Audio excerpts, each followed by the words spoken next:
Are we live? All right, let's make it happen then. Okay, good morning, everyone. Welcome to the Morning Grind. My name is Shannon Wheeler. I am the president of Premier Mortgage Group, and I am so glad to be able to share with everyone this morning. We're going to talk about a few things that have to do with goals and plans. Goals and plans. But the first thing is we're going to go around. We're going to find out what everybody's thankful for this morning. Mr. Ed, what are you grateful for this morning? What are you thankful for? I'm thankful that the weather's being consistent, I guess. Yeah, it is being consistent now. I've been looking for a little more sunshine the last couple of days. Zeke, how you doing? Good, how are you? Couldn't possibly be better. All right, Zeke, what are you thankful for this morning, bud? That I got here on time. There you go. There you go. Being on time. That's a good one. That's a good one. Josh, what are you thankful for this morning? Yesterday, Hayden made a mistake, and I got to learn from that mistake. I'm thankful for that. Okay, so tell me about that. So Hayden made a mistake. You got to learn from that mistake. So you're not gloating that Hayden made a mistake. You're celebrating the fact that maybe you were able to win without having to make the mistake. Right. Oh, very good. Very good. So I'm do you... thankful that he made the mistake, and today he's down, but I am thankful I got to learn from it. Gotcha. And was he able to? Now, did you guys talk about it? Did he come and say, "Hey, this is a situation I want you to learn from"? Yeah, he came and told me. So was it? You have to ask him. Yeah. There you go. There you go. So he took that. He's not going to remember that as a mistake. He's going to remember that as a time he did Josh a solid, helped somebody out and helped himself. Right? Yeah. Yeah. Very good. Very good. Okay. So it's interesting how sometimes what you may think of as a mistake turns out it can be one of your best gifts, right?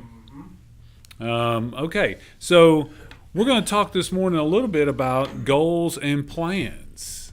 Does everybody have a plan?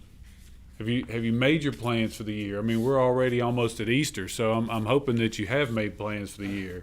But a couple of quick thoughts about goals and plans. If you go to work on your goals will go to work on you. If you go to work on your plan will go to work on you. Whatever good things we end up building, build us.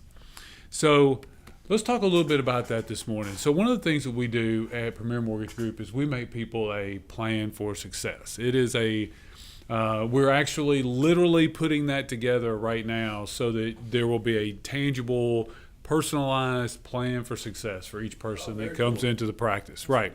Because we've found that that's one of the things that people need is their plan, and they need their plan for success. A lot of the people that have bought and sold homes in the last few years, many of those people were already experienced home buyers. There were a lot of first-time home buyers, but when the rates were a little bit lower and there was a little more inventory, things were moving a little bit more quickly.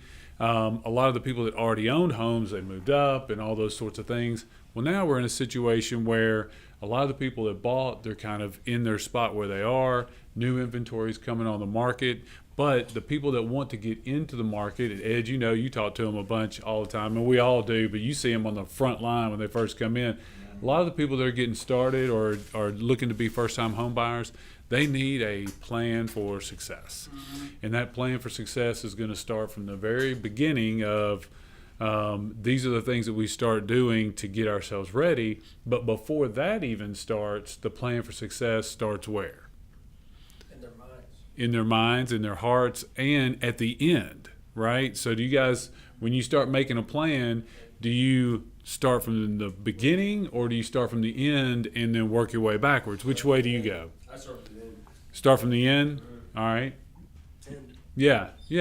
All of, a Super Bowl champion is going to start out and their first goal is to win the Super Bowl. And then they start figuring out, well, how are we going to get there, right? So when it comes to a plan for success in real estate and real estate finance and mortgages, then we found that it is really key to focus on a few areas and really stick to that plan. But before we get into any specifics about your plan for success when it comes to purchasing a home, I want to talk about a few of the things that are good tips, tricks, and helpful hints when it comes to making a plan. So first of all, let's go around the room. Do you have your plan for success for this year? Okay. Have you written it down? Ed, do you have your plan for success for this year? Mm-hmm. Have you written that plan down? Not in depthly.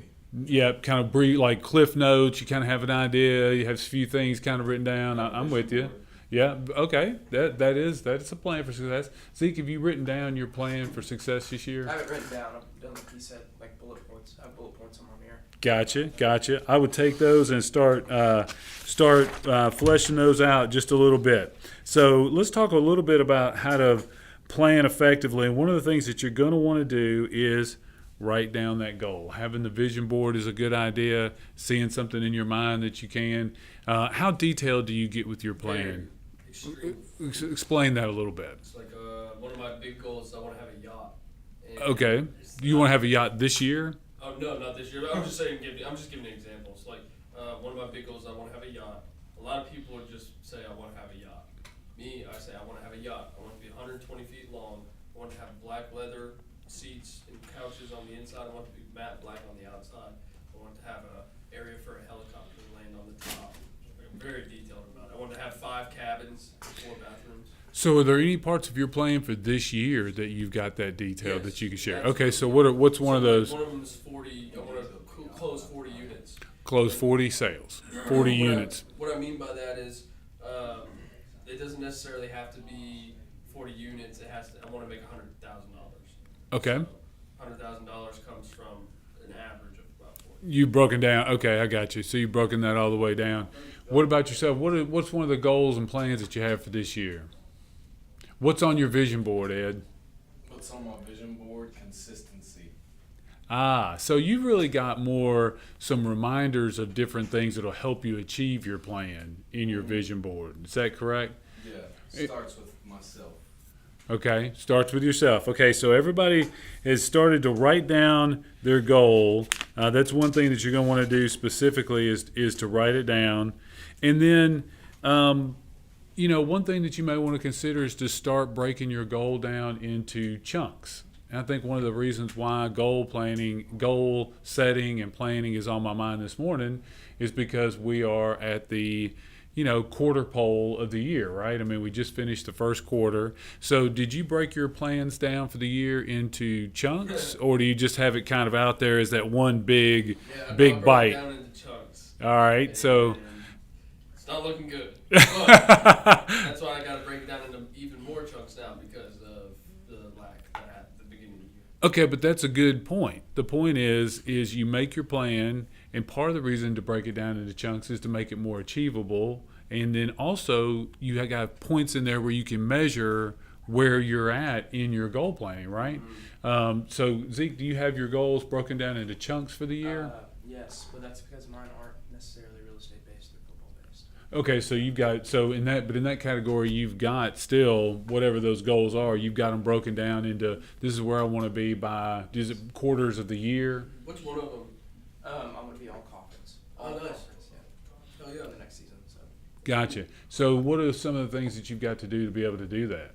well, to be in all conference, you have to get a lot more attempts. So my focus was in spring ball to prove that I'm a little bit more consistent from 50 plus. So that way my coach would let me get more attempts. So Gotcha. So there's times where you get within range and it's like, oh no, we're gonna go for it, or we're gonna, yeah. I guess I'm just really business focused. Just hearing it from like a sports focus is different. Yeah. Cool. Yeah, well, I mean, they're really going to be very similar. I mean, the things that you're going to need to do to reach your goal are going to be specific to your industry, but Zeke's are going to be specific to him. Right. So that's what I'm going to leave with today is make sure that you've got your plans. Your plans and your goals are not a replacement for the present moment. The present moment is the only time you can make those plans and goals have any kind of bearing or bear any fruit.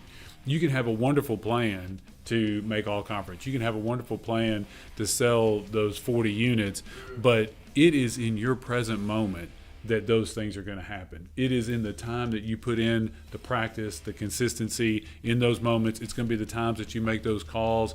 It's going to be the times that you are consistent. So every day that you're consistent, you're working on that plan, and it's going to happen in those present moments. But as you start to get your plans together, review them daily. Keep your plan close, break it into chunks. It will help you learn to correct where it is that you're going. And the thing I like about having a plan is it keeps you motivated. It keeps you focused on where you're going. Don't let it replace your day-to-day. You can have the best plan in the world, but if you don't execute on a daily basis, that plan is not going to do you any good. It's just going to lead to frustration, right? And the other thing I would leave you with is don't take it personally. Make your plans, realize that the world is going to work with you cooperatively with your plans, but they are not going to bend to your plans. You've got to work with the world. You've got to put in the work the plan, and the plan will work. Okay. Y'all have a great day. Right. Thank you, sir.